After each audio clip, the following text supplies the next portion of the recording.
I really did enjoy Dota.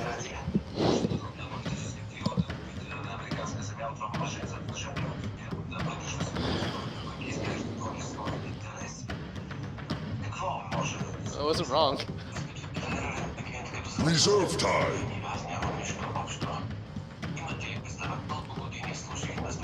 Radiant team ban.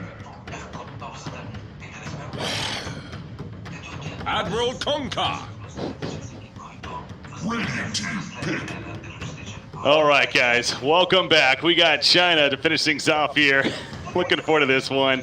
I'm Breaking CBK, joined by Lumi here. We're going to be your casters. We also got our panel here for the game number 2. What's going to be coming at you? We have Jack and the one and the only Pro ZD over there. I mean, Blitz, sorry. Sub. That guy really did look a lot like me. A lot. Like, that was... Ooh, I gotta show that shit to my mom. You haven't yet? It's been up for a couple days. I mean... Shaker. Dude, my mom doesn't watch anything on Reddit. Fair enough, fair enough. Dire. How's it going, though, guys? Jack, how you doing?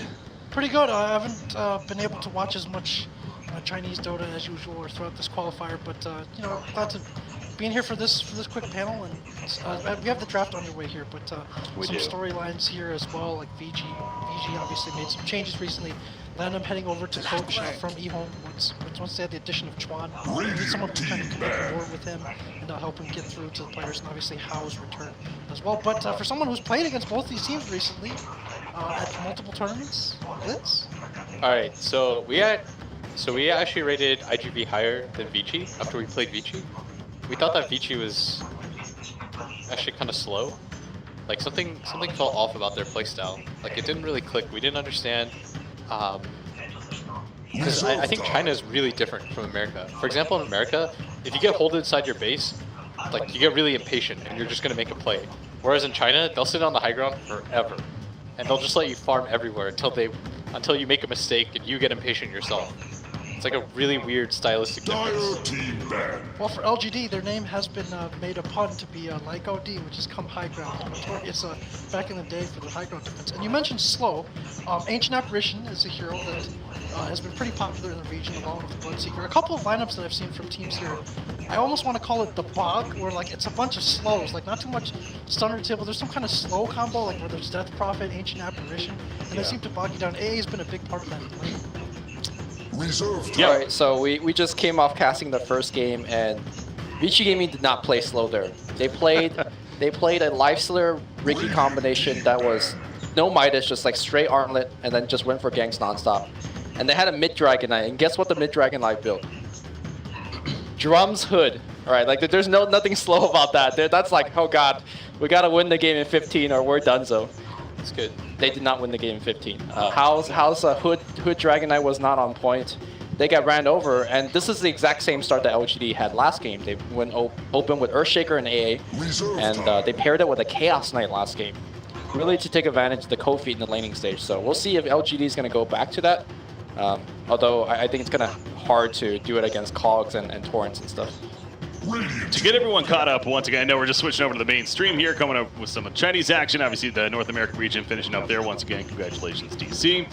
LGD versus Vici Gaming. This is LGD up 1-0 here in this best-of-3 series. The winner of this moves on to play eHome Keen in the following round, and then the winner of that gets to go to TI at the final spot out of China. Of course, 3 teams going. You also have IGV coming out of the group stages, and then who am I missing? LFY, the sister team to LGD, coming out from earlier as well the playoffs. So that's to kind of bring it all back here as far as what we're looking at. The fans in China have joked, this been a meme for a few months, that LGD is like the set champion. It's kind of like one of those like Chuck Norris jokes where like the person's unstoppable.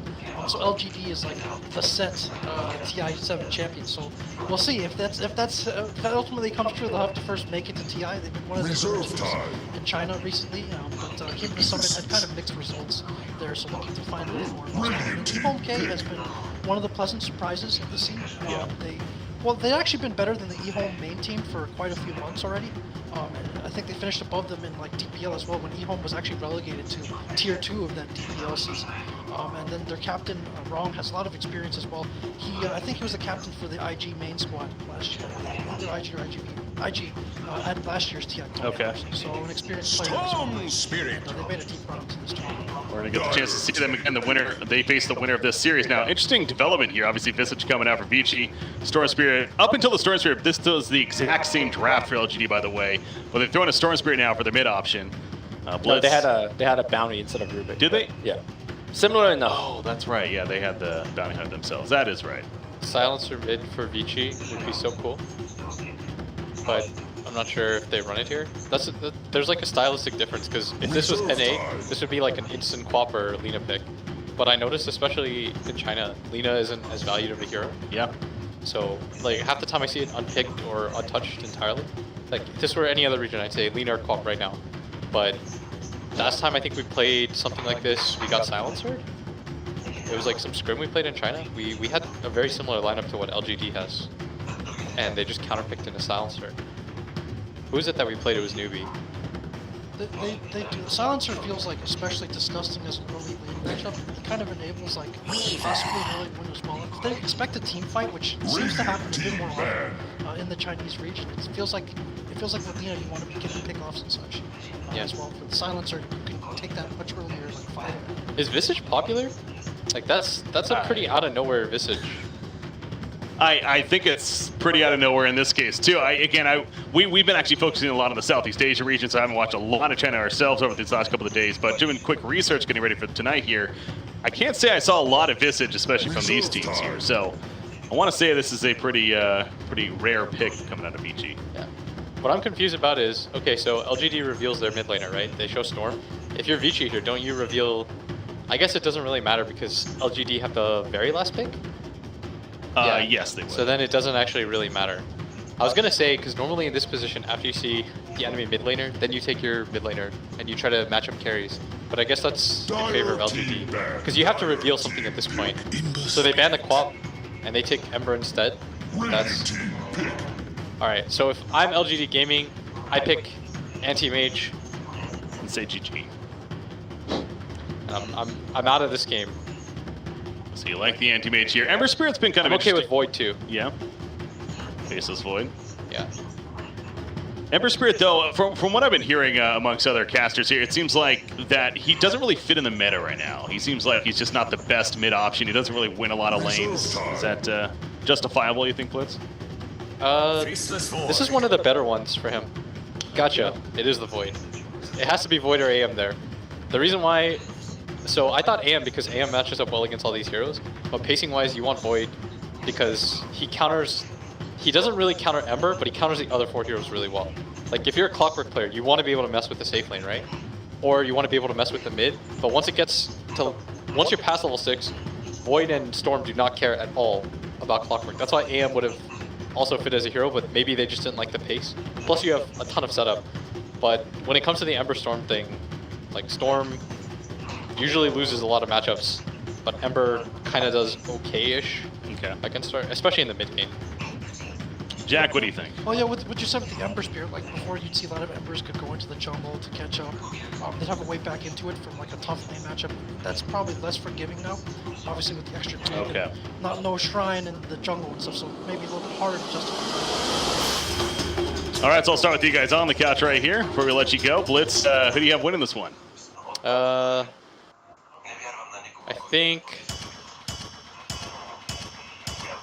think LGD is going to do it. LGD 2-0 here. Well, Jack? at least it's, I'm going with the people set TI7 champion LGD. All right, but it's an odd year. That's not possible. That's true. That's true. The curse, if anyone can break the curse, it's got to be the Chuck Norris of Chinese teams. All right, well, thanks for joining us, guys. Lumi, what do you think? I really like the Visage pick. I feel like it pressures both AA and the Rubik relatively well. I see them having trouble once the bird's on top of them. With that said, though, I think the overall, once the team fight breaks out, like you get a Chrono, you get an Ice Blast in, and I feel like Vici has a lot of trouble recovering from that. The plan B for Vici Gaming, which is split push with the Ember Spirit, split push with the Weaver, I think that's also going to be answered by Storm Spirit, by jumping in Void with Chrono. So I think LGD has this lineup that is much easier to play. They have a lineup to me that's strong for multiple points in the game, and Unless LGD like mess up very badly, they should be able to take this series in a 2-0 fashion. Yeah, their wombo combo potential is really powerful. The Rubik, as mentioned, against a Clockwork specifically, great in the earlier lanes. Laning stage as well as just really throughout the game. So LGD seems like the lineup is there. And again, really going into this, I know a lot of people were expecting LGD to perhaps do very well. And with the way they looked the first game, I know we didn't get to see it on the mainstream here, but we casted it. And don't worry, guys. I mean, LGD looked pretty damn good. So if you're a fan of them, hope for the best. But Vici Gaming, their tournament lives on the line. Going to at least force that third in what would be a final game, of course. So, the horn's blown. We got the bounty runes just about to spawn, at least. Yeah, so a small thing to point out in terms of players and hero distribution. Chuan almost always plays the Kunkka. He is very, very good on the hero. He used to play the Kunkka even when Kunkka wasn't even a popular pick. But instead of this game, they put him on Visage. So I guess they feel more confident with him on the hero. Or it could be one of those things where just Amy just doesn't play Visage. It is one of the heroes that it's, to me, a little bit harder to play. You know, you got to micro the birds. He's also very squishy if you don't have the Gravekeeper's Cloak at the right time. So we'll see how Tron handles this micro-intensive hero. He plays things like Enchantress and all of that, so he should be okay. Yeah, I'm sure it'll be fun. But yeah, to your point even more, this is not a hero you kind of just go into in a draft and be like, hey, let's pick up Visage. You know how to play, or have you played it before? Nah, not really, but I'll be fine. You really don't want to be doing that, especially in a case like this and your back's against the wall. So I'm sure he's confident with it and has played it before. But I mean, sticking to that real quickly, Visage as a hero, I mean, why did they go Visage support right here? Like, what is the benefit that he's going to bring? So first of all, Visage is one of those heroes that could be very strong once you get a couple of levels. So they have the safe lane to ensure, right? Like, as you look at top, it's just a Weaver versus an Earthshaker. And that means the Visage will be able to pull, ensure himself to quick level 4, 5, 6. Secondly, I talked about how he's so good against the backline of the LGD support. You stick the 2 birds on an AA on Rubik, you get a ton of kills there. And lastly, they have a lot of AoE burst damage to start things off in a team fight, so his Soul Assumption will always be almost always fully charged. So you get a lot of like small benefits here and there, and it adds up to a very nice package for Vici Gaming. Trial lane at the bottom lane. You do see some pulling going on, of course. Rubik especially trying to pick up some of that farm. Clockwork. They put the cogs up, box out Faceless, burn a little bit of that mana. Also get some of that last hit. He's at level 2.5 himself. So it's going to be a struggle overall, I'm sure, for the Clockwork to get those levels, but it seems like so far doing a pretty good job at that. Middle lane, Torrent coming out right here. Storm Spirit, again, no ball lightning to work with, so he'll be in some trouble. Being ran down, no Searing Chains though either, but a little bit of body block, and yes, eventually the Sleight of Fist to finish the job. First blood in favor of Vici. That was very nicely played by the Storm. He basically used his mana and overload attack to break the Flame Guard as soon as he can to basically mitigate the damage coming out, but it wasn't enough. Great body blocking by the Kunkka. After hitting Torrent, he was still body blocking. He did have the boots, but still, that was a great play. Yeah. Yang bottom lane has boots himself, and that's going to help him avoid that cold feet there, despite the lift initially from the Rubik. So good job by Clockwork. And so far this trial lane, I mean, having trouble again, really boxing out, really zoning the Clockwork. I mean, the fact that he's level 3 almost feels like that shouldn't be happening. Yeah, he's level 3 right now. Part of that is thanks to the fact that he had power cogs, so he kind of shoved back the first wave or two to guarantee himself essentially level 2. He might actually have the Ice Feet. Okay. Almost set in for Yang, and he would have been in trouble. But my point to him being high level, I don't think it actually matters too much that Clockwork is well level. Something that Blitz talked about is that once your cores are past level 6, there's very limited gank target that the Clockwork could even go for. Like, you could kill the Shaker, and you could probably kill the AA. Like, even the Rubik could just lift you out of his cogs. So I think Clockwork needs to play extremely well just because to me, he doesn't really belong in this draft. Like, he gets countered pretty hard. Yeah, it goes back to the Rubik pick especially. Very good against that hero. So we'll see what kind of impact he's able to have this game. Middle lane, you do see, speaking of Rubik, going to rotate in and try to put some pressure here on Ori, but Ori's doing a good job keeping his distance. And Storm Spirit being played by Maybe, despite what the name suggests right there. Found that out last game. Thanks, Lumi. No problem. I mean, you could call him Somnus, too. I mean, he did tag it for a reason, I guess. That's fair. But yeah, Maybe is the name that you would definitely know him by. It's safe to say. 11 here at the top lane. 4-minute bounty rune. It's going to be picked up, and Vici just kind of sits there, putting in auto attacks, but not much more he can really do, I guess. So you'll just kind of walk it off and be happy with that. Pretty slow start here, only about just over 4 minutes into the game, but of course we had the first blood, but middle lane matchup. You do see Storm Spirit 25 and 13. Ember 17 and 2. So Storm Spirit is definitely winning that despite dying earlier. Yep, that's for sure. Yang continue to struggle a little bit on the bottom lane. The Ice Feet, or the Cold Feet rather, takes in and zones him away. This is looking really rough for Vici Gaming. To me, they're losing a lot of these lanes. Yes, they did get the first blood mid, but I don't think it's nearly enough to actually slow down the Storm Spirit, who's going to be getting a couple of stacks. They're going to set up yet another gank on him. Support should be rotating in now. X comes in. Rubik was already here off to the side. Tori connects as well. There's a lift as well onto Ori. Slide of Fist trying to go for that kill on Storm Spirit, but Storm Spirit's going in himself. It's going to be toe for toe right here. It's going to be a kill on Storm Spirit first, as Ember Spirit barely survives that double damage. Rune, of course, helping with that.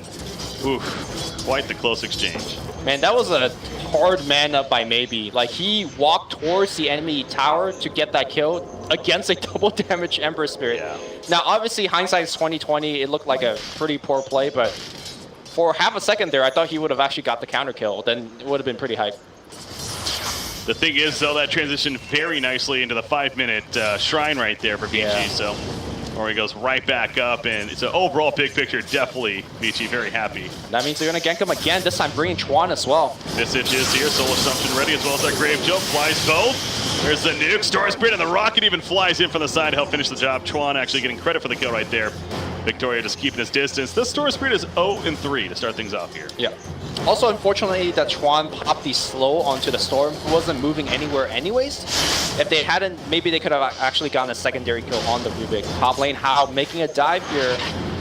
Not going to be enough. How actually was 10% life. I want to say about 50 life or so, but he time-lapsed in time to survive there. This is, by the way, one of Hao's best hero. Like, back in the old TIs of 2s and 1s and 3s, like, Weaver is definitely a go-to pick, even when Weaver was not in the meta. So it's not surprising to see him play it here, and he knows this hero in and out. You say, like, it looked kind of close. Like, he had that calculated. Simple calculus, no problem. We're going to calculation bottom lane. Faceless Void dives on a clockwork right there, did the math, and had the assistance of Yao to make sure that kill happened. So the first kill coming out for LGD, and finally getting on the board, so that has to feel good. Faceless Void essentially having free farm down here. Ring of Aquila is going to be coming up first. Poor Man Shield and the Power Treads, of course, on top of that. So what kind of Faceless Void game is this as far as this item build goes? Because he's playing the one position here. They're going to be relying on his right click, right? Yeah, so normally when you go safe lane Faceless Void, you could go pick up a Lincoln Sphere. Although in this particular game, I think Lincoln's looks pretty bad. There's not many spells that actually blocks. I think he's going to opt for something like a Shadow Blade, something like Manta Style. Just basically allow or give his team a little bit more right-click damage, instead of just being like the really, really hard to kill hero that can chrono you. Weaver, Brown Boots has been picked up, and it looks like his Dragon Lance is in the works. We're going to Powell playing the Weaver. Go for more of that bulkier build and ready to combat here earlier on. Top lane, Earthshaker falling back before the rotation is successful from Amy specifically. Amy, by the way, played a fantastic Ricky game last game, and I know they came out on the losing end, but he was doing a lot of work in that early game, just roaming around from lane to lane, getting courier kills and whatnot, kills himself. As the bottom lane, though, this is going to be a Chronosphere. You're kind of wondering if that was going to come out. They felt like, they don't get the kill, though! Oh my gosh, that's a miscue. Okay, they will get the kill at the end, but at what cost now? As Yao's in a little bit of trouble, but the TP's in time. No. Ember Spirit tried to come back in with a Fire Remnant, but it was a little too far away. Well, that actually worked out for LGD pretty well in the end because of what was costed in return. Yeah, that reminded of the C game I casted yesterday, where everyone just misfiring their spells. They didn't lay off that second round of auto attack, but Tori might be dead. He could just TP out here if he wants to, but I guess he wants to soak a little bit of that experience. Wants to bait.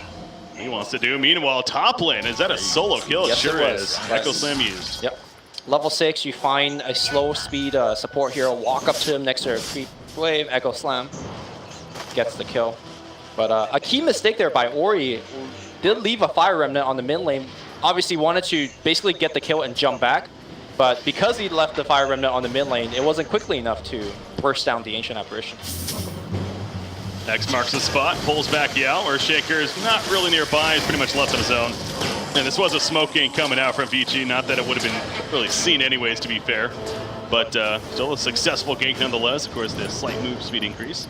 It was good that they were able to get the kill without using the hook shot, so now Yang could walk up the hill and maybe start something against 11, but I say that though, he is in a little bit of trouble. Starting a fight he can't really finish right there. Yeah, that's him falling back pretty quickly as he runs into the Earthshaker. He's lucky that, obviously, the Echo Slam, he knew it wasn't off cooldown yet, but still, if he had Echo Slam, that could have been a different story. But man, 11's doing very well here. Sorry, I keep it in the wrong key, guys. Freaking Dakota keybinds here. Earthshaker, the Blink Dagger, I mean, he has 1,000 gold saved up with Power Treads and an Iron Talon on top of that. This is going to be a pretty farmed Earthshaker. Yeah, I think the more impressive thing that he was able to get this amount of farm against a Weaver, which pressures against most melee heroes extremely hard. But like you said, he was able to pick up a couple of solo kills. He's able to survive a couple of ganks. And 011 was able to pick up the Blink last game relatively early as well, and it started off the mid game with a bang. A two-man Echo Slam in the mid lane, followed up by his teammate Sonic Wave. And to me, that like just took over the game once that mini team fight happened. So I'm looking towards him to make the big plays again. This game, a lot of juicy targets that he could open the fight with Echo. You echo the Ember Spear, you echo the Weaver, and suddenly those two, normally very elusive hero, could just straight up die. Yeah. Top lane, Storm Spirit charging in, Hatred active. Gonna dive this Visage here. TP coming in from Clockwork, but don't think it's gonna be in time. There's an easy kill on a Visage. And now Easy Paul lightning out of there if necessary to survive. So Clockwork also will have to be a little careful himself, but it gets a solo Storm Spirit now. I think he's mid lane. Shouldn't be too worried about. Middle lane though, X marks the spot, pulls back in, yeah, with the torrent. Here comes Faceless Void though. Weaver forces to use a time lapse caught with the Chronosphere now. Ember Spirit, Fire Remnant to the background, but this Weaver's in a lot of trouble. In fact, will go down as a zap comes in from Victoria to finish the job. Ghost Ship, that Ghost Shark of his, actually connects right there on a Faceless Void, but he has another time walk in 3 seconds. The lift on the Ember Spirit. Here comes the Visage, but what is he gonna do as the Echo Slam goes off right there? The Fire Remnant away though, and Ori's going back in actually. Yang joins the party now with those cogs, gonna block in the issue, the whole cog block going on, but 11 still standing his ground, throws out the enchant totem, down goes Clockwork, and now Ember Spirit has to keep his distance, as does Kunkka and Visage. So they did not lose anyone on the Radiant side. That was pretty impressive. As I say that, okay, they're gonna lose one in Victoria at the very end, but overall pretty pleased, I'm sure. Yeah, trading support Rubik for a Clockwork, a decent trade. To me, that's the power of an offlane Earthshaker. Look at how tanky he is, just with Power Treads. He basically just stood in the cogs, tanking 2 to 3 heroes, and they just couldn't kill him after all those spells was already previously used. Despite of that though, Hao is going to get a tier 1 tower. I wonder what build he is going to be going for. I'm expecting something like Dragonlance into, let's say, a Diffusal Blade. Okay. The reason I say that though, like your normal defensive items like Linken's and BKB to me doesn't really protect you from the Chronosphere, so I think he just have to like Roth that it up and hopefully he can survive through the Chrono. And the last team fight, he looked like pretty close. He was able to get off the time lapse until like the last couple of nukes came out. Yeah. To clarify, AA also did die that last fight, but still, both supports, and they got 3 kills in return, including that Weaver, as we mentioned. But yeah, going back to the Weaver real quickly too, as the rotating bottom lane, it doesn't look like they're going to be able to catch anybody though, unless Clockwork. And he runs into somebody. Hookshot is ready. We'll find Rubik. As he saw the ward put down, perhaps. We'll see if that can take care of that. But Weaver gets boots, and you know, I say that like, it's almost odd hearing that, but there are a lot of Weavers that I've noticed that actually don't get boots, frankly, until even later on in the game, if anything. And that's the difference, right? If you want to rush towards Linken Sphere, and you're going to be AFK farming anyways, upgrading the treads doesn't help you that much. Oh, 11 walks right into the cogs. Goes right into them. That battery assault is causing a lot of issue, and it is going to secure the turn kill out of him. Yeah, he just literally ran right up into there, completely blind. I mean, that was an ambitious movement there. I mean, it looked pretty bad, but in actuality, Storm could have jumped in. There was an AA blast that could have flown in as well, but they quickly identified it. Oh, Shaker was a little bit out of position, so let's not commit more resources to this boss fight. Bygones be bygones, they say. Storm Spirit, though, can he get out of this? Absolutely not. That was more than enough burst damage used. Bottom lane now. Weaver's trying to get the kill onto Rubik, and this is going to be 3 kills if they gets the kill, actually. It is going to be enough. That Geminate attack does him in. That's 3 kills in the span of about 30 seconds there. Yeah, I think right now LGD is playing very sloppy, especially Victoria. He's still not level 6 yet, and recognizing that, Hao says, there's no way you can steal my Sakuchi. Every time I see you, it's a free kill. And he's been going hard. I think first time was in the mid lane, and now diving the tower to get yet another kill. They need to get this Rubik onto 6 because not just Sakuchi, like there's a lot of other great spells that you could steal. 011 again, now it's going to get caught out. LGD, I mean, crumbling a little bit here. This is interesting because he has Echo Slam. No TP's coming in. Oh, nice job with the blink. He bought it and blinked away. Clutch plays by 11. Yep. Oh, jeez. I thought, I was saying, though, he had the Echo Slam, and if somebody was TPing in, that could have been a nice turn, but that was even better. The crazy thing is he had the bugs on him, right? So he had to sequence the purchase and the blink out very rapidly, or else the bugs would have canceled it. So Yeah, I could have done that. cool under pressure. So I mean, the other trick that you could do is that you could backpack your blink and then put it back in your inventory, wait 6 seconds and blink back out. But hard to do that if you're not tanky enough to pull that off. Yeah, very good getaway on his part. Middle lane. They want to catch the Ember Spirit. Chronosphere is ready. Mask of Man is purchased, by the way. He's going to use it right here. And on top of the Ice Blast, it's going to be enough. Rubik was there as well at the last second, actually. So without Rubik, that would have been a little interesting. But yeah, Mask of Madness on Faceless. That's the ancient pub-style build on these Faceless boys. I really like the way that Ame played that. He jumped into the trees here and then chronoed him from the trees.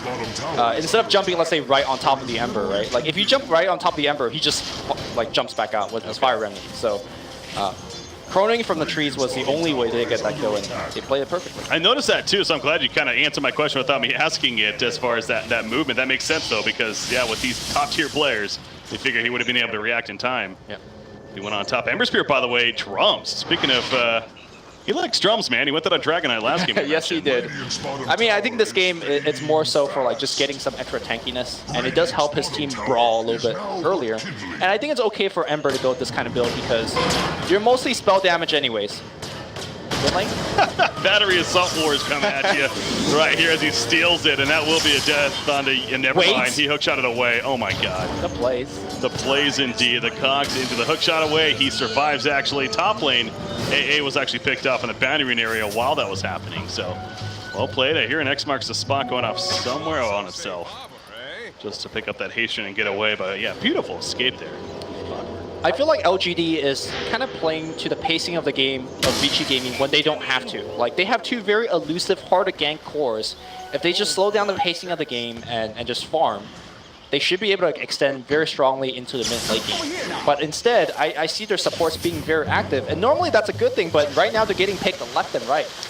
Bottom lane, picking up pick. Storm Spirit, I guess it'll be fine. Just simply an X and Torrent combo just to harass her. Right, and that's exactly what I mean, right? It takes so much to kill your Storm, and it takes so much to kill your Void that you could just play a slow farming game, but instead, they're playing into the tempo against an Ember Spirit that went drums, against a Weaver that's going like Treads, Dragonlance, Diffuso.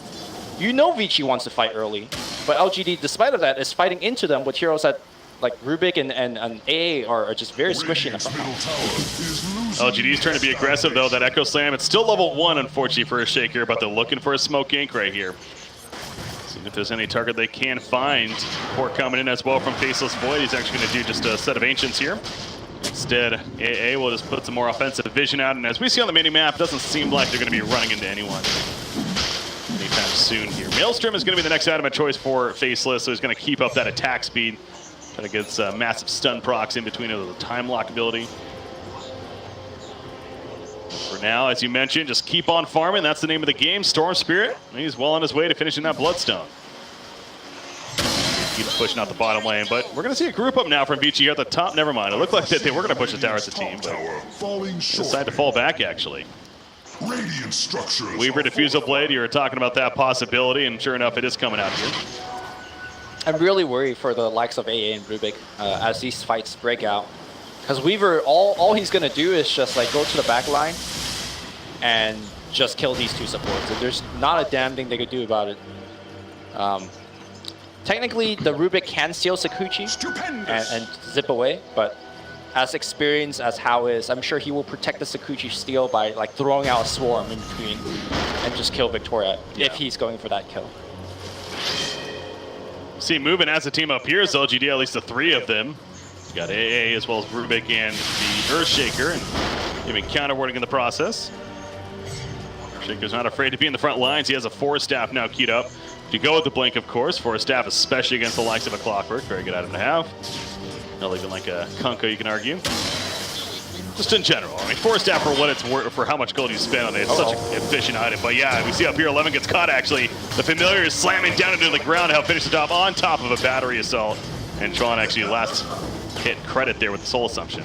That KS was actually pretty important, not for Chuan, but for Yang. If you look at his item queue up, he's like 100 gold away from a Hanamitis, so Chuan always, you know, getting his own, but I think that one should have really went to Yang. But Chuan almost level 10 now, no, but almost a Solar Crest even finished, as well as the medallion here picked up. They're going to go for Roshan instead, or transition into Roshan, I should say. Yeah, so good. That's a first use we've seen of the familiars, though. We haven't really talked too much of Visage here, but using those familiars to help set up a gank, of course, coming up for Visage, and that's one of the powers of this hero as a support option. Yep. Also adds quite a bit of disables to the team. A disable that doesn't essentially attach itself to the hero, right? You could kill Chuan, but he'll still provide disable through his death because of the birds. Very unique kind of supporting tool that you don't see in any other hero's kit. Interesting level 15 talent choice right there. Not that I'm surprised he got it, but Faceless Void gets a 25 damage over the 7 armor. I mean, 7 armor is quite a bit, and this is a decent physical damage, especially with that Weaver on the other side, but... It's just the Weaver, actually. I mean, Ember's doing magic, That's right? true, yeah. The Bolt is coming out as magic, Soul Assumption is magic, so... I don't know, 7 armor is kind of a lot, though. So. It is. Yeah, 25 damage, not much more damage coming out, especially with that Chronosphere stuff and the Mask of Madness and the Maelstrom kicking in right here, and he's going to have a full-on Mjolnir at this rate. Pretty damn quickly, actually, so... Not surprised to see him on the net worth charts at nearly 10,000 net worth overall. Ember Spirit, close behind 8,300 to Maelstrom himself and a BKB now, you know. Yeah, the Mjolnir is going to be great because if he's right next to the Ember Spirit, it's going to constantly try to proc. 11? Scott again. Can he blink away in time? Oh, it's actually still on cooldown. Good job. What Oh, the the shot? bird! He actually, the bird hits it! And the Echo Slam goes off to stall him even more. Now the Soul Assumption nuke right there. The Fissure, if he actually escapes this, the Familiar's not going to stun long enough. Oh my gosh. I mean, it cost him an Echo Slam, but... I mean, that's fine. The cooldown's not that big. It's only 2 minutes. Chuan first takes the kill, no Midas for the Clockwork, and then denies the kill on the Shaker. I don't know, Chuan. I mean, that's just an honest mistake. Yeah, there's nothing to blame there. That's just unfortunate. As middle lane, he comes back in actually. To go for a kill on a Storm Spirit, a Fire Remnant initiation, and down goes that Storm Spirit. Ice Blast in the face of Visage.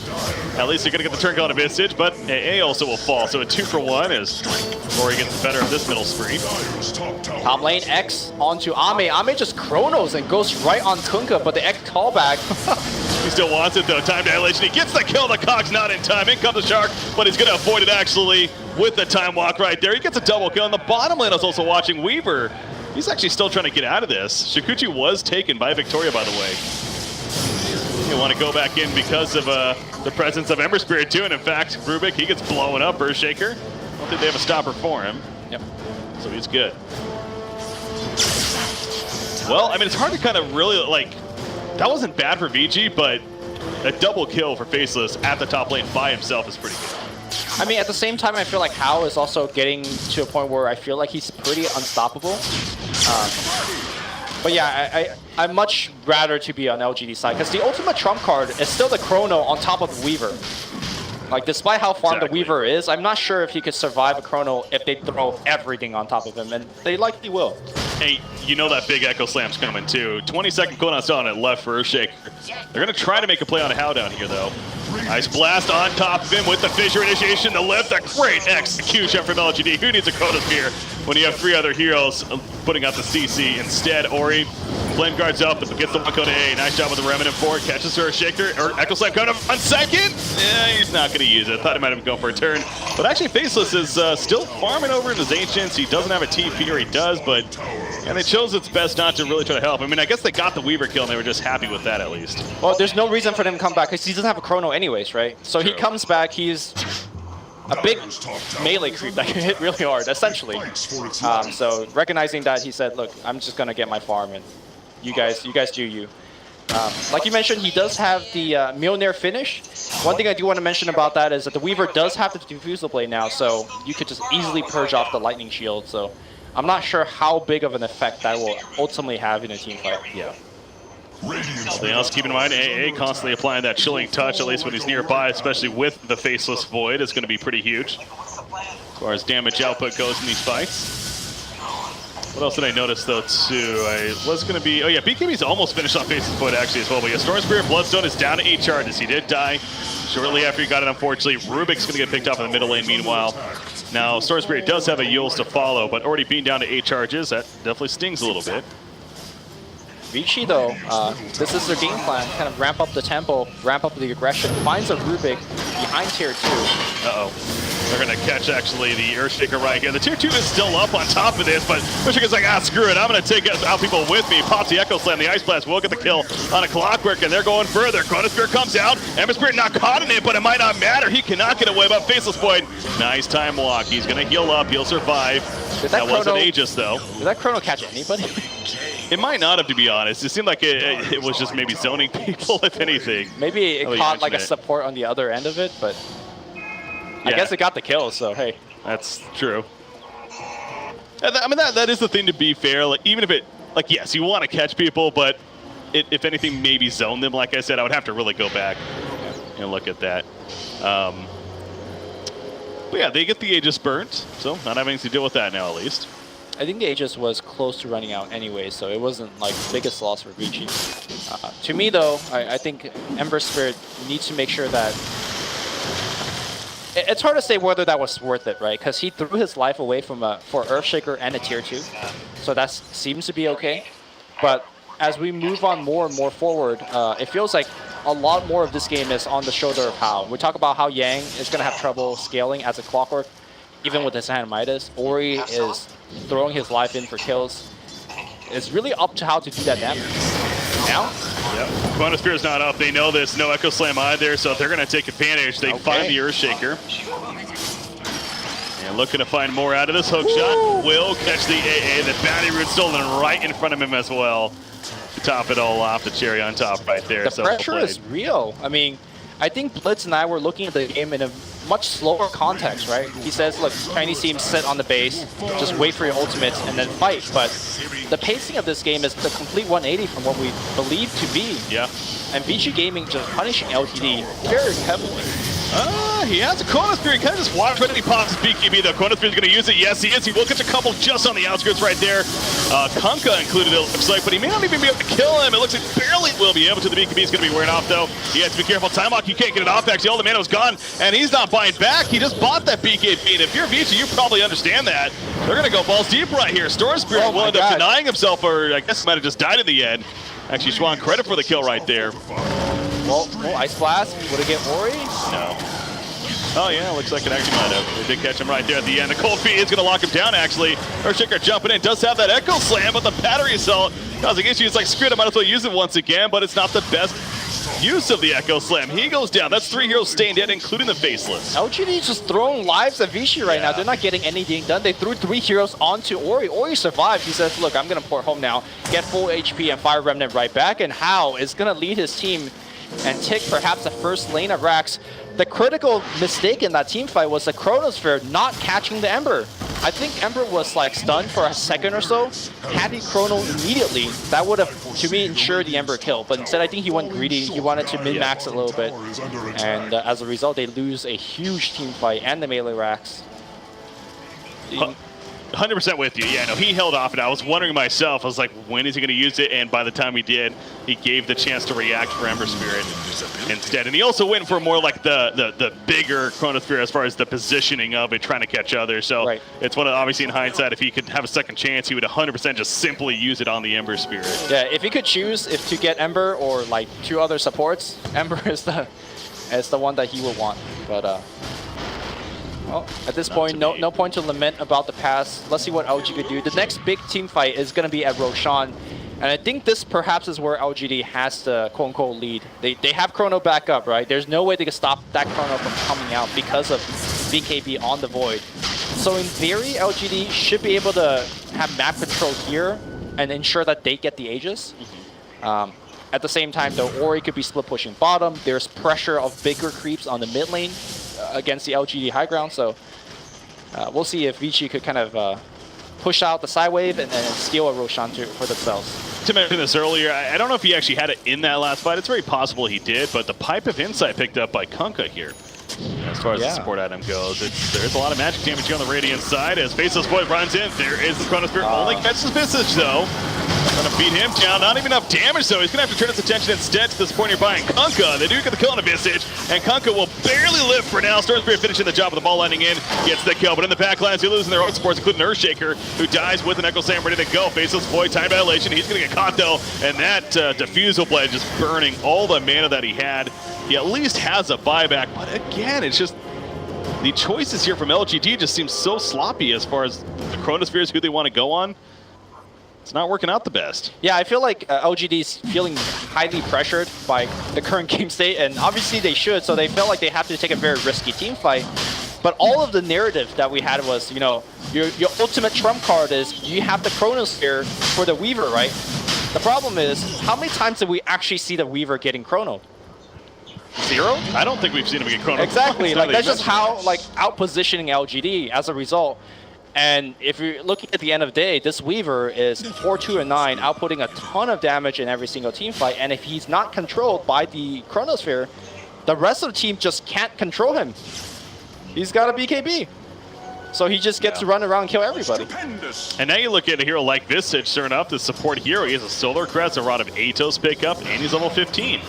On top of that, he has the 50 damage talent. I mean, him with his familiars, he's going to start, you know, being much. We saw that last fight with the Gravekeeper's Cloak. I mean, it took forever to kill him. And that's not good for LGD. The problem for Faceless Void now, because of that Rod of Atos, if you root the Void, he has to commit. Like, he has to activate his BKB, because if it doesn't, and he can't use his Time Walk, obviously due to the root, he could just die. So that Atos pickup from a 4-position support has a huge impact in this game. Also, you know, pressures the Storms as well. Faceless Void level 21 right here, so starting to keep an eye on level 25 talents, of course, in this game. It's him, you got Ember Spirit and the Storm Spirit both at 22 as well, but you see Faceless Void, you know, it's going to be another one of those interesting cases. We mentioned all the physical is on that one hero on the Weaver, about 20% evasion, another case being good, but then 600 Time Walk cast range is not too shabby either, so we'll see what he goes for there. Yeah, it'll be interesting. You definitely could make a case for either one. Yeah. And now this could be yet another desperate smoke attempt from LGD. Faceless in the front lines, looking for that option. Everything is up. We still have yet to see, you know, again, the big Echo Slam. Not to put all the pressure on 11 here, but they would like to have that. You got to give credit, though, to Vici. That's probably a lot of it is because of their positioning. I mean, the other issue is you can't combo Echo Slam with Chronosphere. Like, That's true. It's just awkward, right? So part of it's the great positioning for Vici, but also part of it is just the Nombo coming out from LGD. That is a very fair point, actually. And Ember Spirit just gets a gem delivery on top of everything. So as far as map control goes, Vici is starting to really control things very well. And you look at the lack of vision right now from the Radiant side. They have one pretty deep ward. Yep. For the Shrine, but that's basically it. Oh, this is like a pretty sweet word. Have not seen this one before. Yeah, where it's actually positioned. Yeah, it's going to be hard to D-ward this one. I mean, if you don't have a gem, but... That's more of a, if they want to get to do Roshan when it comes up next, but by the time Roshan's out, I mean, that ward's already going to be gone anyway, so... Yeah, it's only 2 minutes left. Not going to be of much value, it seems like, at this point. Storm Spirit, he's fine. I thought Ember Spirit might have been looking to hunt for him, actually, but this happens to be nearby. Both are going to Shivas here, both the Spirits. Storm and Ember Spirit. Yeah, there's a lot of physical damage coming out from the respective core of the enemy team, so makes sense.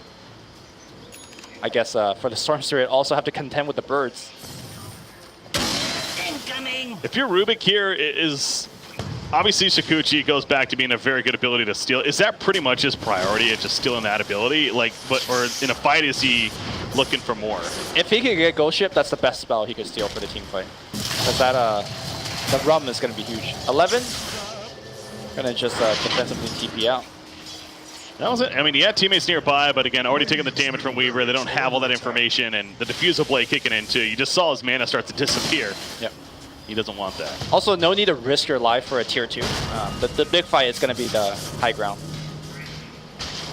Wasn't it last game we were mentioning about 11 playing the Earthshaker that the Forest Staff how good of an item? That was that game too, but he ended up going to Yields instead. I think the opposite this game is that Yields is better because you're up against, well, still, Forest Staff is good, don't get me wrong, but he also was in a lot of trouble against the X-Torrent combination, and you could dodge that with the Yields.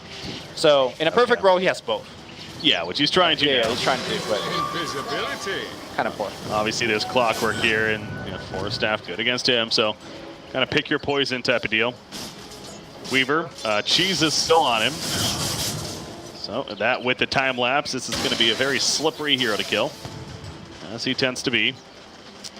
Ember Spirit has enough gold for that Shivas, but of course the idea of buyback, what he's thinking about. He also is a top net worth in the game. Faceless has started to die off a little bit when it comes to top net worth. He was for really most of this game up until these last, really feels like maybe 5 minutes or so at that. Lincoln Sphere coming. Yeah, he feels like he feels pressure enough that he needs to buy the Lincolns, which, I mean, there are a lot of ways to, there's a lot of things that it blocks, but at the same time, they could easily pop that Lincolns with, let's say, Rod of Atos and then keep going. So I don't know how impactful that item actually will end up being.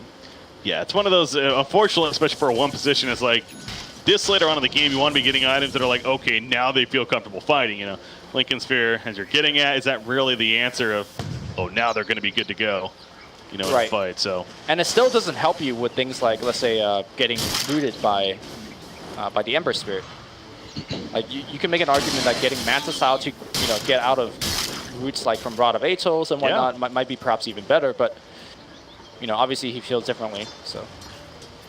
Well, again, working on finishing it, but it also doesn't seem like Vici's maybe in too much of a hurry themselves, but a smoke up from LGD.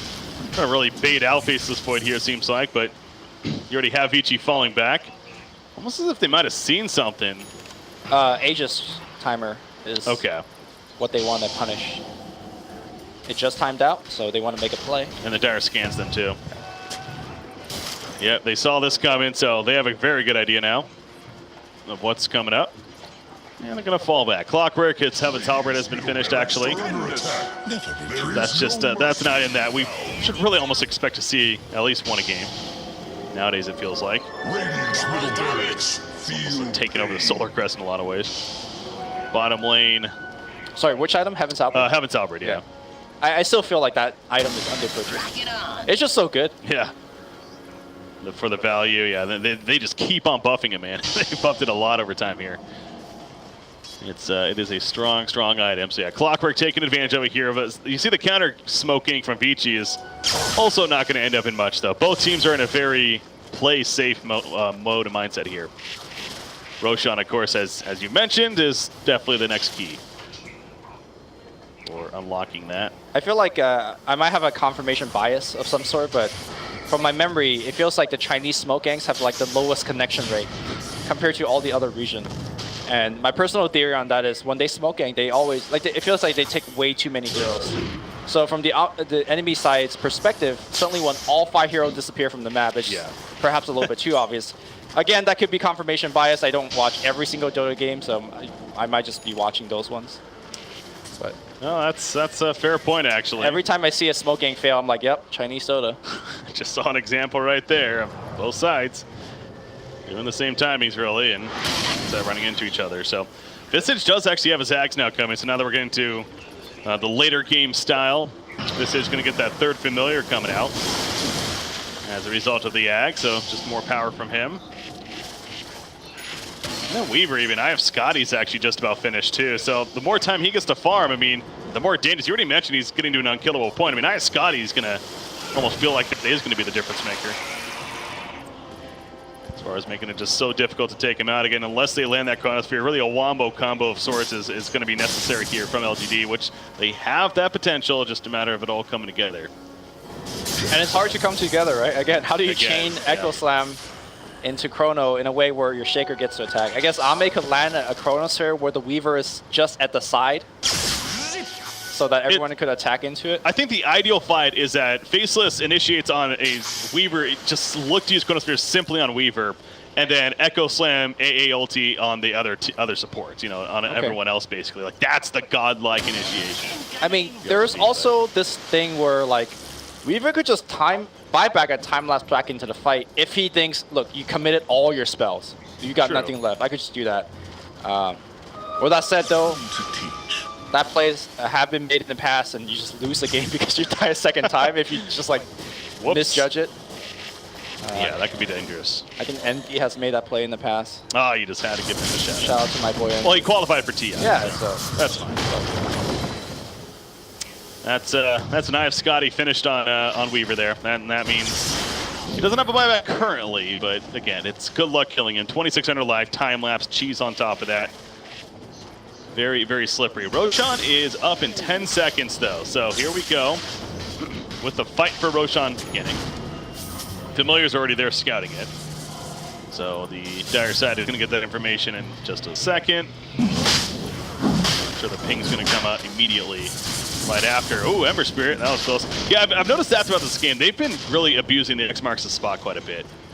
Both sending back Ember Spirit to base and then having it come back in as a result really quickly, or just stuff like that. You know, you put it on, they go in pretty deep, and then they get sent right back. So. There's pretty much no way they could actually kill the Ember if that's the case. Hao gets jumped on the bottom side here, but he did activate his Sakuchi, so he should be fine. Oh, wait. Orchid's up, but... I mean, he has BKB. If he feels unsafe, he can... He's trying to bait that out, if anything. He wasn't getting a kill there, so... He's just trying to make him use it, but not happening. Going to be fine, and back to the Roshan pit now we look. So both teams pretty much have confirmation that it is up. It's just a matter who feels comfortable actually going in and going to get that jump really. I mean, do you have to make a smoke player for LGD, you think? It would help. The question is, do they have smokes left, right? They've been kind of churning through them, and I don't think they have it. Because normally if you have a smoke left, you would have one on your support, just in case you need to like smoke right then and there. So I'm guessing that they're out of it. Faceless almost playing a ward himself. I think they almost think that it's happening, but it's as we see, that's not the case. And if they see Hao outside the pit, they could be pretty sure that it's not being done, because that's pretty much all of their physical damage against Roche. Uh-oh, this is... Interesting. Full speed of plan, he's going to be fine. Ball landing in the back lens, catches Kunkka actually. The fissure on top of that. Clockwork though. The big initiation himself with the counter initiation of the hook shot right there. Storm Spirit still sitting on top of Kunkka. He gets the kill. The roam is applied though to some teammates right there. Earthshaker, he's being heavily cut. He eventually fall again. He didn't get off an ankle slam in the fight. Rubik's just trying to run. Here comes the Chronosphere, and he catches the Visage as well as the Clockwork. That's going to be 2 dead. 2 more dead even on top of that. And they're also going to get Weaver in the midst of it. He has time lapse though. Cheese in the backpack currently. There's a pick up on a Weaver. And now Ember Spirit and the Weaver going up onto the Faceless and the Storm Spirit. That was Visage picked up. Excuse me. Weaver still plenty alive. Swarms applied now to Storm Spirit. And he's going to start running in and ends up denying himself actually. The mana burn just again proves to be too much there. Yet another team fight where Hao does not get Chrono, and that's not, to me, the mistake from the Faceless Void. That's just great positioning from Hao. He just wait for the team fight. His supports are always up on Ame's grill by using things like rooting him with the Ember Spirit, rooting him with the Ra Veta, so that he has to commit the Chrono. And of course, once the Chrono gets committed, Weaver comes out and kills everybody. There was an unfortunate misclick in that last team fight. Storm Spirit orchided one of the birds instead of the Weaver. And as a result, Hao wasn't even close to dying. That's unfortunate. That is a little unfortunate, but gotta wonder how much of a difference that really would have made right there. I mean, you know, might have been roaching right now if Hao died, so that's a pretty big difference. And now they got double cheese now. Hao has one, he's got the Aegis, somebody else has the other cheese. This is looking like it's almost insurmountable, especially if you see the item that Hao's getting next, the Bloodthorn. That's the most expensive item in the game. Good old Bloodthorn. Faceless, he's also trying to go for one of his own though. Chrysalis has already been picked up, and he has the Orchid recipe. Full queue here. So going to be a Bloodthorn against a Bloodthorn of sorts. Can I give you a cocktail party unfun guy technicality? What's that? Well, technically, it's not the most expensive. Dagon 5 is the most expensive item. You're that guy. Get out of here. I mean, that's what I'm here for, right? Mjolnir picked up by Ember Spirit. So yeah, I mean, Hal's continue to be the focus, but Ember Spirit's actually been up in top in the charts with net worth. I mean, he's 22,000 right now. In fact, Faceless Point has actually overtaken that. Yeah. Funny enough, but my point is, Ori's obviously done plenty this game too, and you can't look over that. In fact, his own Orchid into Bloodthorn is actually coming along too. So yeah, that's another thing that you know, your Lincolns will be pressured. Your Storm's Yules will get pressured. So yeah, it's rough. I do want to talk about the way that he's played Ember this game, starting with a drums build that he got as his, I believe, first major item, right? We're so accustomed to seeing Ember Spirit being the, hey, I'm going to zip in and kill everybody, but this game he's more or less playing utility. He says, look, Weaver, you're going to do damage. I'm going to be up in the front line throwing out magic damage and roots mostly. And he's not looking to commit triple Remnant in to get kills. And I feel like Chinese region as a whole has, to me, developed this playstyle of Ember that's, I think, a little bit ahead of the other regions, the style of Ember. But again, that could be my personal bias. Yeah. Because I do watch a lot more Chinese team than other regions. I just can't get over the fact. I mean, we're going to have 4 Bloodthorns in this game if it works out this way. Yeah. I mean, Storm Spirit's going for his as well. Oh, this is... Oh, nicely played here. Okay. Using up at the end of the X. They're going to try to chase something down, but the Force Staff, he's still in there. Is he going to die? Echo Slam, perhaps? Okay, they get the Aegis. All right, that's a start. It's a start. Nothing really major committed either, so this is very ideal. Chronosphere comes out, and the first Chronosphere to land on Hal. Out comes the Ice Blast as well, and Hal is going to melt in the midst of the fight. He has a buyback if need be. Clockwork also in trouble in the backline spaces. Trying to do damage to him, but Storm Spirit, it looks like he explodes in the midst of it as Ember Spirit flies in with Clockwork and the cogs on top. Berserker buys back, as does Weaver, by the way. And of course, he is back into the fight. He did time lapse back in, as you were talking about. But here we go again. It's round number 2, baby. BKB popped by Hal. And Amy goes back in on the face of this boy. He's looking to focus Ember Spirit, but Amy needs to be careful. Time walk, maybe. Get that heal. It looks like, yes, he time walked in time. He will be fine for now. Keeping his distance. In comes the Echo Slam for 11. Is it enough? It is on Ember Spirit at least. Weaver. And if Weaver dies, that's going to be huge. Weaver. Maybe he's trying to run him down, but Weaver keeping his distance. He has to stay alive. The gem goes down, but Weaver, he's not afraid. He's going back in, baby. He gets a counter Earthshaker, and he wants to do more even. He wants a tier 3 still. He gets a tier 3, but now he is going to fall back. And Ember Spirit, I believe that was a buyback onto him as well. If I'm not mistaken, yes, it was. So he's back into this fight. No buyback on Earthshaker. They're going to get racks here, it looks like. Yeah, and it might be Mega Creeps as well. I think they have what it takes to just run bottom if they feel like they're strong enough. Here we go, jump forward. Again, this time it's going to be for the Ember, and Ember, that is a dieback. Buyback, 120 seconds, aka 2 minutes. Hal's in trouble. Oh my God. Hal goes down. He's dead for 109. Yo. And LGD pushing out now. Schwann's also going to fall. Go top.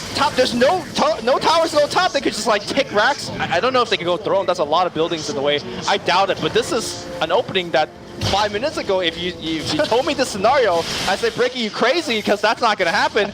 But now it's happening. It is happening indeed. I'm almost just in awe at Vici. Why were they insisting on going so deep? I mean, Chronosphere's down. Echoes, I guess that's the answer, but clearly there's still enough firepower here for the likes of Faceless Void and Storm Spirit especially to deal damage, and you got to figure maybe an AA ult was thrown in there as well to help, and that with the Chilling Touch, I'm sure, had plenty of impact too. So I think the Weaver buyback initially made sense because, again, all the spells are down, right? So he comes back, he fought a long time. He actually, even after the buyback, got a second usage of the time-lapse because the fight did go on for so long. Yeah. But the buyback from the Shaker, that they needed to respect because that Echo Slam just opened this game up again. They get tier 1, they will get tier 2. And more. 45 seconds till you're going to get a Rax, right? Yeah, no, they're getting racks 100%. I mean, that's 30 more seconds. In fact, Faceless Void, Chronosphere. Ooh. All right, that's what we call zoning, Chronosphere, ladies and gentlemen. All right, well, with that missed chrono, I don't think they're going to get more than a tier 3, I say. It's going to be too dangerous. Tier 3, BKB is going to be wearing off right here. Okay, maybe they get a Rex still? If you're Vici, I mean, it's such a fine line because you don't want to just throw your support. The fact Stormspirit's like, we're going to come to you then. And Kunkka will get picked up. Lotus Orb on Clockwork in the midst of it. Now, they got to be careful not getting too focus fire because Weaver is up in 2 seconds. They're not going to get the rack. So they end up going for the Kunkka kill instead. And now they are going to at least attempt to retreat right here. Oh, maybe not. The fake fallback. They go back in. They're going for the kill on a Clockwork, and Clockwork may end up falling as the Echo Slam follows it up as well, but I don't even know if that connected on anyone, actually. Getting force staffed away right there. Being focused down. He has no BKB, he has no jump, he has no way to get rid of Rudy. He's dead. He couldn't get it off. Now, he has a buyback, though. So that is the key right there. Rubik is going to get caught, too, and Rubik will fall. Okay, so where the hell are we now? They do not get the racks. We are watching the Chinese regional qualifiers. I'm trying to really now look at this. Okay, so the melee racks did not fall. Do you think that was a mistake to go for Kunkka? I think as soon as you missed the Chronosphere, that was a back. Okay. And they didn't go back, and that was it. With that said, though, LGD still has their own melee racks up top, so if Void buys back here, they can protect Back it. and forth. Here we go. You mentioned, yeah, they only got with the range deal there. Weaver goes back in. Remember, no buybacks on them, though. Got to be careful. Faceless Void.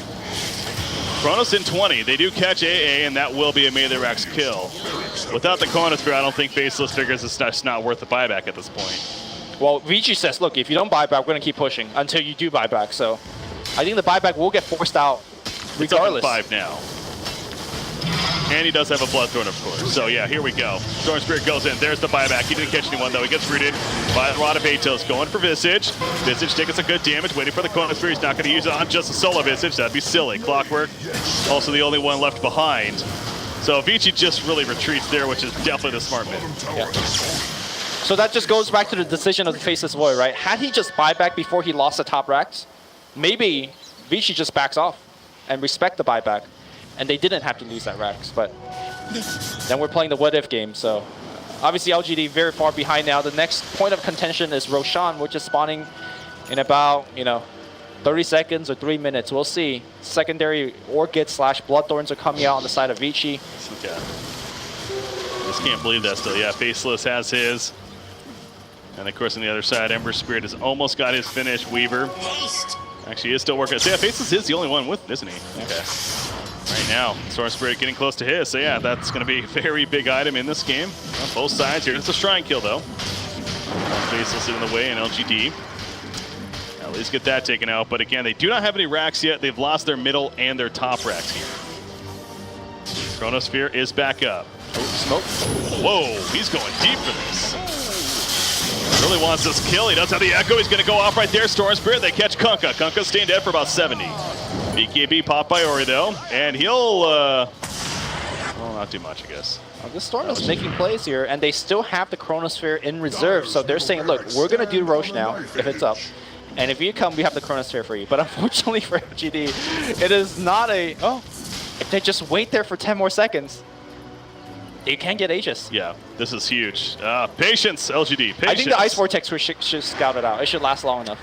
Well, Faceless went bottom, though. That's so unlucky for them. Yeah, it's going to pop up right here, and they're going to be like, ah, crap. No, they didn't see it. It wore off at the last second. Oh, my God. They had it on their vision. They definitely did not see it.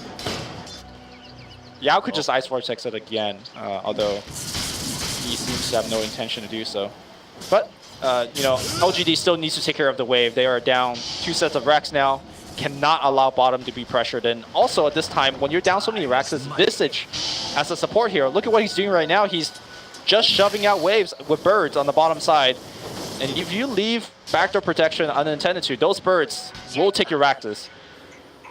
Yeah, I think as far as it go late game like this, like where you're just about really trying to rat now and trying to finish the game, get those mega creeps, Visage is arguably one of the best heroes to have to do that, as far as your support option goes. So Vici very happy that they have him, I'm sure. Yeah. It's essentially having a 6th hero on the map that you don't essentially care too about dying, right? Like if the birds die, like, okay, whatever. Ooh, a little bit of gold, whatever.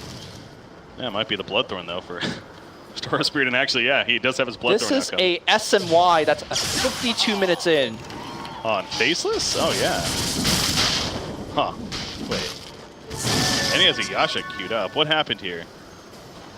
Interesting. You see him in awe. You see him just like, okay, so what do I think of this? I think he's going to break this SMY and turn it into a Mantis Sow and a Heaven's Halberd. I think. See, that would make sense to me, actually. But I think it's just better off to have a Manta right now because you need to get rid of all those silences and roots that's coming your way. And now he has a, what am I thinking here? Now he's got the Moonshard queued up. Shaker, oh no, he's spotted. No, he blinks just in time, and Hookshot hits another target. He went beyond him. That was not the intention. Clockwork's in trouble.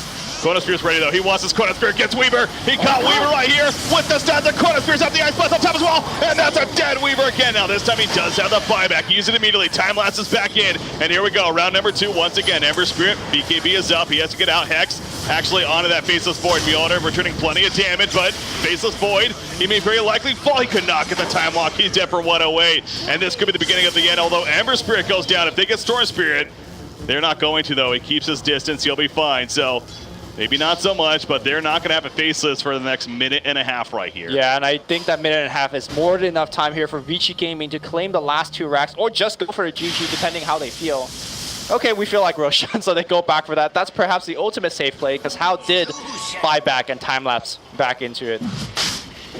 I really appreciate the balls that this man has, right? Because the last time he did that, they almost lost the freaking game. Yep, and he didn't even think about this. He's like, you know, I'm doing it again. It's like, this is the right play. I'm going to go for it again. And this time, they're going to be rewarded by winning a team fight and the Aegis.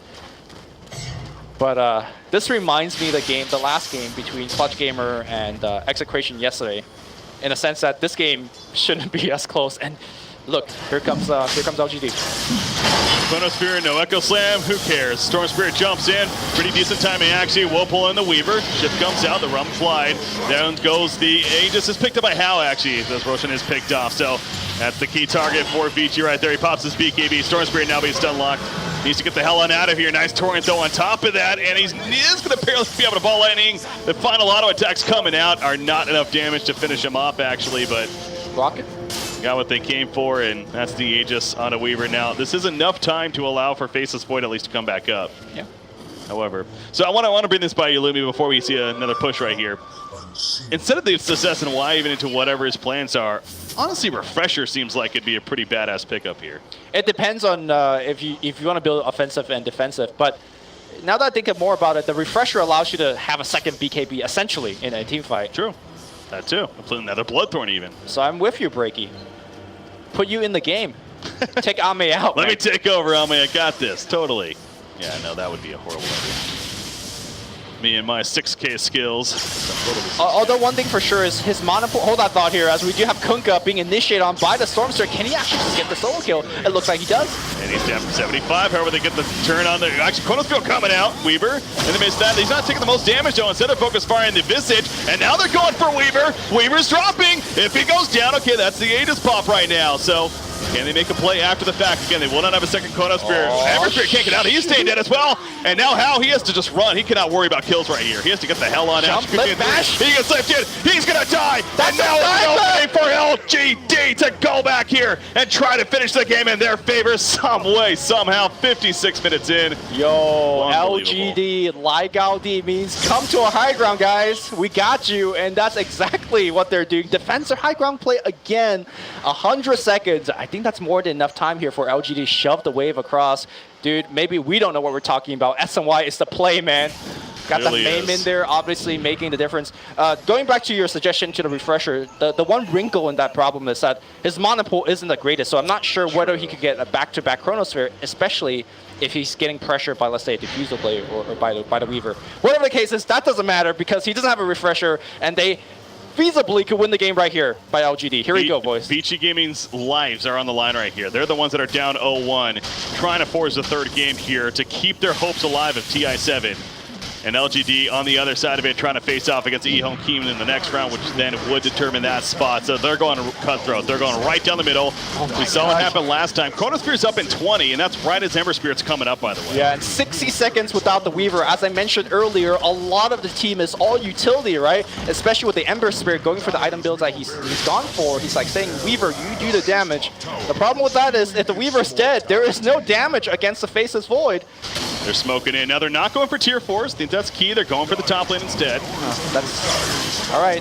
They're going for the top set of racks and try to even this up in the sense of the racks right here, and they're going to get it. Ember Spirit, even with Ember up again, do you feel confident going in? Because this could be the game if you go into PG and they die here. So. Yeah, if you go for the 2 Raxes, then you just back out after the 2 Raxes. Had they commit for the throne, then they commit fully. But again, that was a decision point that we don't know whether it was the right decision, because you could have made an argument that, look, we could have gone tier 4 and win, right? Yeah. But that's not the call they made. We'll see how it plays out. Ori? Uh-oh. Oh, no.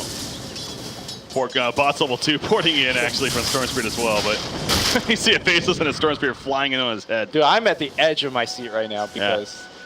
Me too. This game could go anywhere. This is good Dota, as far as just entertaining, I'll put it that way. I'm not going to sit here and say this is the cleanest Dota ever, but that's what makes the most entertaining Dota, in my opinion. I agree. There's natural mistakes that can happen.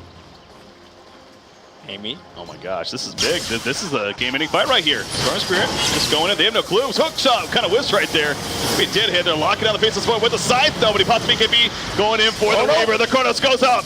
And out comes the Ice Blast as well. This Weaver's dropping, and once again, if he goes down, that could be it. He goes down. He's dead for 100 seconds. Nice Conker trying to survive it off to the side over here. Maybe we'll barely be able to ball lightning away as Ember Spirit trying to run him down. Storm Spirit ball lightning again, though. Yule Scepter in the air. Faces 4 coming back in as the Echo Slam connects on a 2. Down goes Ember Spirit. He has a buyback. Conker's going to fall, though. It's just going to be Ember versus the world as Clockwork. Oh, nice job countering right there with the Electric Vortex. Pull in with the Lotus Orb, but down goes Clockwork. Okay, there are buybacks on actually Visage as well. The Storm Spirit taunt, and now, like you said, Storm Spirit as well as the Void Faces Void buys back, and they're gonna just run down this last set of racks. I believe LGD is gonna get the first, the Mega Creeps. If you told me that 10-15 minutes ago, I wouldn't believe you. This is crazy. Absolutely no way. You know, I keep saying, where are the Chronosphere on the Weaver? And Ame has hurt me, and he has delivered every single team fight since those moments. He just finds him and just chronos him every fight, and there is no more buyback. This could be Mega Creeps, but Mega Creeps ain't GG yet, so let's see if Vici could make a defense. I'm not calling GG until the game is actually over, until we're at the score screen, because with a game like this, you absolutely never know. So there are the Mega Creeps. Now they just need to go for tier 4s, do as much damage as possible. I mean, you don't even defend tier 4s here, but obviously if they start beating on the Ancients, then you have to go in. I think it might be it, man. I don't know. The damage output is crazy fast. Chronosphere is in 20 seconds. That SNY, Breaky. That The SNY is the game winner. He does have a Blood Thorn here as well, remember, so Ember has to be very careful about that, but they're not going to go for it. Game's not over yet. Yeah. They say, you know what? There's still a little bit of time left. Let's not overdo it. Let the boys play, man. Indeed. What's our buyback situation? Let me just keep it on this tab, really, in a game like this. Rubik has one, and AA has one. Weaver's up in 30. Okay. And Clockwork. So those are big. Those are really big. What's Faceless? 620. Yeah, this is now Vici's chance. If Vici gets a pick off onto Storm or Faceless, and they're the ones that could actually finish this game. Here's the line of play here for Vici Gaming. You need some rat Dota from Chuan. Like, he needs to get his birds in the base, and I'm not sure if it's enough damage to break backdoor protection. I don't think it is, but I don't see how they could have another push that could get Mega Creeps. But I feel like he needs to make a play with his birds to give them a chance, give his team a chance. So put it all on Chuan here. He's used to pressure. He's dealt with that before. That Scythe has definitely been pretty key too. I've noticed that Faceless has been hexed up a couple of times in these fights. Coming out from him. I thought Clockwork actually had one too, but never mind. He's got the Halberd. The Lotus Orb has actually been fun to watch there with the Axe. That was an interesting Lotus Orb on the Storm Spirit pull-in because he has the Axe. So it actually did the whole AoE pull-in right there as a result. Wait, does he have the Axe? Yeah, Clockwork does. Okay. So I assume that's why that worked. Honestly, I didn't even know that's how it 100% worked. If you have an Axe yourself with the Lotus Orb. But it looks like it does. Because everyone got pulled in on the Radiant side from what I saw. Fight breaking out. Yeah, Rubik going in with the hook shot. Ice Blast right on top. They do a good job of spreading. However, Clockwork gets caught. Ooh, that was an Echo Slam that it wasn't used on anyone, though. Or Shaker. Maybe the Blink got taken off unexpectedly. Al is on the chase. Chronosphere on top of his face, and look at his HP! He's gone! He has the buyback. He time-lapsed into the Chrono. He should be fine right now, and Faceless. Now it's looking to kill. Faceless, if he dies, we just talked about this. If he dies, that could be GG in favor of Vici Gaming. So now Ame has to keep his distance. Just keep him alive is the name of the game. Weaver, though, wants that kill. X is going to pull him right back in. Can they stop this? They cannot. He's dead for 2 minutes. 80 seconds death for AA. He does have a buyback. Home in trouble. Storm is porting into the throne. Going for the throne. He's this hitting is the it. throne. LGD's going for the throne. Here comes Ember Spirit holding him off, though. Silence goes up. And there's the counter Silence with the Bloodthorn. In fact, Ember Spirit could be in trouble here. Drone Spirit's going in. Ember Spirit's dead. Hook shot in now. Cutting for Clockwork. But can he stop this? He can't stop this by himself. Who cares if they're tied in other places? Unless they get back, this could be the game now for LGT. Disarm. Now they disarm, and it's going to be enough to scare him off right there. All right, the base at 1,000 HP. Keep in mind, 90 seconds. 2 Faces Void. It's time to get kills and pressure mid. Go, go, go. It's so anybody's game right now. How do you do that, though, with Storm Spirit lurking nearer and obviously their base being heavily pushed in? They can't capitalize. Where is Yao going right now? This is not the time to hit neutral creeps. What is going on? He's farming, man. He wants that Mjolnir, which no doubt will be great in a game against Mega Creeps, but yeah, it's as far as, I don't know, man. It's the last thing he wants to do, though, is go for a Oh, God, finish. Victoria gets a lift up. I mean, I don't think they can kill him or anything. By the way, Hao tried to TP back to defend against the Storm push, and Victoria was there to break his Lincolns, or just lift him up and cancel the TP. That was the reason why Stormster was able to do so much. Do they have protection? Hao pops his BKB. He is Sakuchiing away. He does not have time lapse, and it looks like they just guessed wrong, and Hao should be able to make it home. But this is precious seconds that Vici Gaming that isn't pushing the waves back. Yeah, no, LGD is happy with this. They're like, all right, we don't get the kill, but Faceless is up in 30. Who cares? He's up. All right, Roshan's Faceless. also up. Buyback timer check. Yep, on it here. 3 minutes. Yeah, so that's up in 3. He's going to be up in 20, though, as far as just naturally. Refresher, by the way, on Storm Spirit. He's had that, so double Blood Thorn, you know, double bots even. He has 21 charges on that Bloodstone, which, of course, is helping. Not gonna lie, this is my first time ever seeing a Refresher Storm Spirit. Seems like an odd item on a hero, but it makes sense at the same time, right? Yeah, I mean, he's basically using the Refresher all for his, like, item activation. Oh, yeah. That's 100% all. Yeah. I guess also Electric Vortex, but whatever. Oh, yeah, that's definitely the big key right here. I mean, Lotus Orb on Rubik. Let's kind of, okay, we're in a little bit of a calm, quickly go through level 25s, 20% cooldown reduction on Rubik. Level 25 yet on him. Storm Spirit, of course, with the Electric Vortex here, so pull in. Faceless didn't get the 600 time walk out, so he's had that for a while, of course. Yeah. Earthshaker's almost level 20. That could be interesting. Minus 2 seconds or 600 life there. Everyone else, Weaver, 35% magic resistance over the Sakuchi speed. Interesting. Look, he's chrono half the time, True. so I'm not sure if Sakuchi matters. Especially, again, there's a lot of magic damage coming outside of LGD. One thing I want to mention is, right now, Hao is essentially trading his 8-minute buyback cooldown for a Chronosphere. Right? Every time they even have a chance of winning a fight is he gets chronoed, he buys back, and he time-lapses back into the fight. Yeah. The problem is he doesn't have buyback now, so I don't see how Vici wins the fight unless Ame just whiffs the chrono, which can happen. Here we go. Jump in the chrono, hits Visage. That's not the prime target. So what are they going to do after this now? Visage is going to end up falling. No buyback for him, but you see how he's just hanging around. No chronos to be worried about, but they're going for the ace. They're going for the finish. LGD wants this game over. They don't care about Al. They want the GG, and they'll get the GG. LGD's going to the next round of face home Keen with a spot T17